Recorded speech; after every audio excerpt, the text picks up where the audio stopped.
দেখো বন্ধুরা, আজকে আমি ডুমুর দিয়ে পকোড়া বানাবো। ডুমুরটা প্রথমে গাছটাতে আনতে গেলাম। আমাদের ঘরের পিছনে একটা ডুমুর গাছ আছে, ওটাতে অনেক কচি কচি ডুমুর হয়েছে। ছোটোগুলো তুললাম, বেশি বড়টা তুলিনি। ছোট ছোট তুলে এগুলো প্রথমে বেছে নেব, বেছে নিয়ে ভালো করে ধুয়ে নেব। এটা দেখো, আমি প্রথমে উনুনটা ধরিয়ে নিচ্ছি। এখন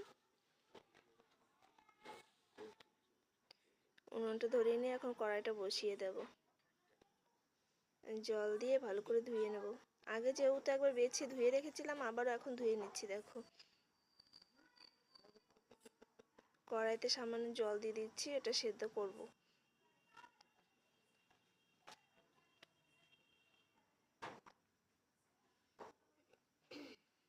হলুদ দিয়ে দিচ্ছি।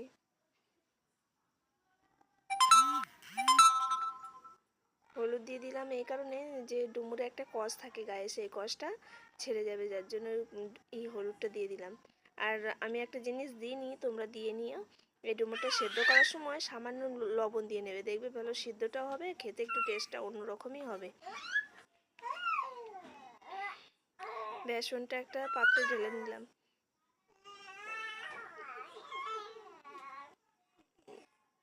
লবণ দিয়ে দিচ্ছি বেসনটাতে। পরিমাণ মতো তোমরা তোমাদের লবণটা দিয়ে নিও। এবার জল দিয়ে ভালো করে আমি মেখে নেব বেসনটাকে। আর একটা জিনিস আমি দিতে ভুলে গেছি, তোমরা সামান্য লঙ্কার গুঁড়ো দিয়ে দিও, তাহলে আরও টেস্টটা আসবে ভালো। লঙ্কার গুঁড়ো, লবণ এগুলো পরিমাণ মতো যদি হয় তোমার, তাহলে খুবই ভালো লাগে। আর আমার কোলে বাচ্চা তো, যার জন্য আমার সব কাজে একটু হয়ে যায়, অন্যরকম হয়ে যায়। বানাতে চাই একরকম, হয়ে যায় আর এক রকম। সবসময় ভাবি যে এখনই মনে হয় মেয়ে কান্না করবে, মেয়ে কান্না করবে। দেখো আমার পুচকু কীরকম তাকাচ্ছে, দেখো কথাও বলছে মুখে। খুব দুষ্টু হয়েছে এখন। ডুমুরগুলো আমার সেদ্ধ হয়ে গেছিলো, ওটা এখন বেসনে দিয়ে দিচ্ছি। বেসনে দিয়ে এক একটা করে আমি তেলটাতে ছেড়ে দেবো। তেলটা গরম হতে দিয়েছি, দেখো গরম হয়ে গেছে আমার তেল। এক একটা করে ছেড়ে দিচ্ছি এখন।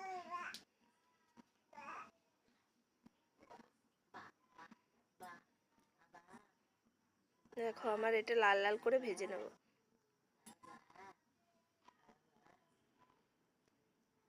দেখো লাল লাল করে আমি ভেজে নিয়েছি। কিছু অল্প অল্প দিয়ে দিয়ে ভেজে নিচ্ছি এটা। দেখো আমার ভাজাটা হয়ে গেছে। দেখুন, ডুমুর দিয়ে পকোড়া বানিয়েছে। পকোড়াটা খেতে খুব টেস্ট। আপনারাও এরকম বানিয়ে খেয়ে দেখবেন, খেতে খুব ভালোই লাগছে।